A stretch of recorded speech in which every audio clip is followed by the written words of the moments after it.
أكبر. السلام عليكم ورحمة الله.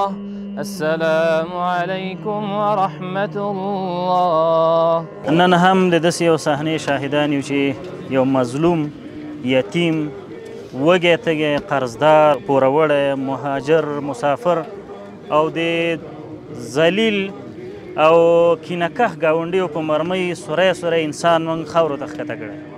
هغه ځوان چې د قرضدارۍ او بېوسۍ له وجې ملک ترک کوي، یوه ناوې، هغه ناوې چې څلوېښت ورځې د واده نه کېږي، دا کور کې پرېږدي یو بور او کونډه مور ورسره او یتیمان، دا کور کې پرېږدي او ملک پرېږدي.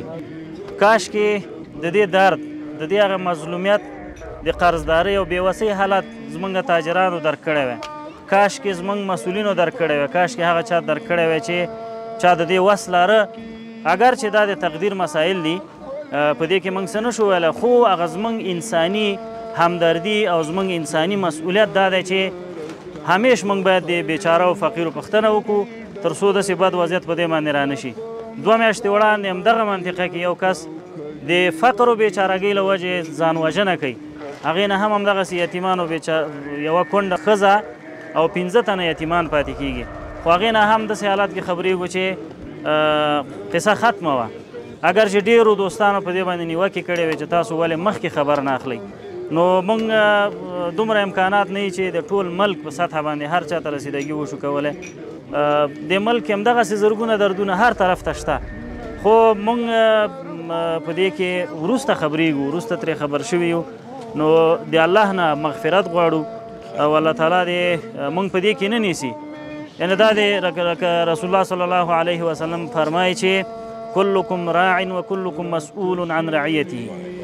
تاسو هر یو نه شپونکی او مسؤول دی د خپل رعیت په وړاندې، هغه که پلار دی د اولادونو په وړاندې مسؤول دی، که خاوند دی د میرمن او اولادونو په وړاندې مسؤول دی، که وکیل او ولسوال، معاون او همدا ډول والي دی هغه هم د خپلو افرادو په وړاندې مسؤول دی، که حکومت دی هغه همدغسې د افرادو په وړاندې مسؤول دی.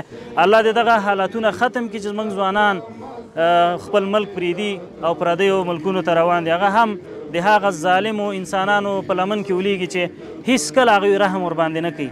زما غږ په دوستانو باندې، په ځوانانو باندې دا دی چې موږ هېڅ چېرته هم دوستان نه لرو، هیڅ ګاونډی زموږ دوست نه دی، هیڅ کافر مو خو هسې هم دښمن دی، هیڅ مسلمان موږ دوست نه لرو.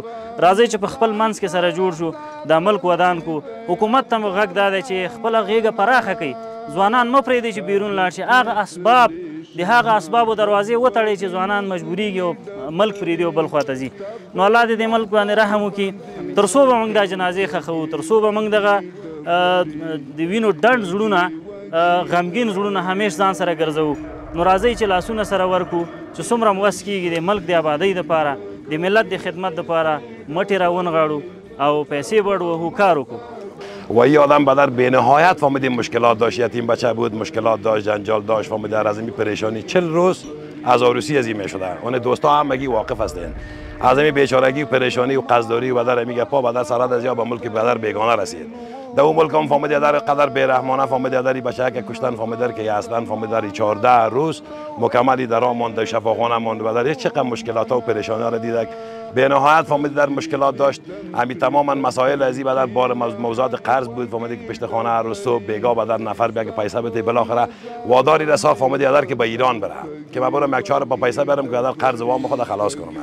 گرچه که دوستا بدر هم مگی برای زنگ زدن که بیا پس دور بخو، فهمیده می بدر کار نگفا میشه که بیام مرگ از موجه بهتر است، نه اینجا که هر روز بدر سریع سرگردان باشیم، پریشان و مشکلات داشته باشیم. بهتر هموز که دمور آوانه مشاهدت هم بدر در قسمتش بوده، خداوند بازماندگان از این صبر نصیب بگردانه و این تمام من فهمیدی بدر رفتن از این روزی که بدر اقدام به میکار کرده از مشکلات نهایت پریشانی بوده.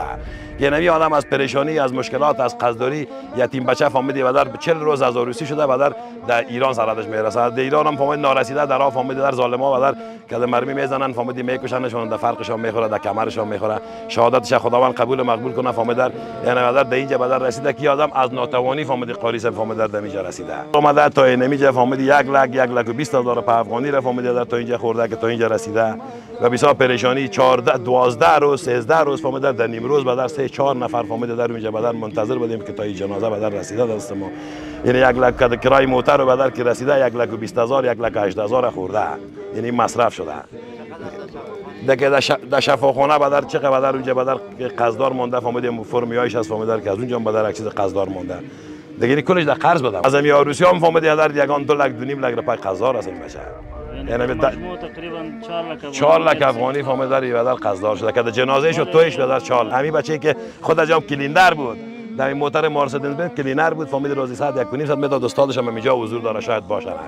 روز رو هر دوست ما هر تاجری که در قرض دل ادا میکنه خداوند دین دنیایش خوب کنه با عزت دنیا و آخرت باشه. استاد خورد ډبري ستپ مزار باندې راتاو کږي وږي ډبري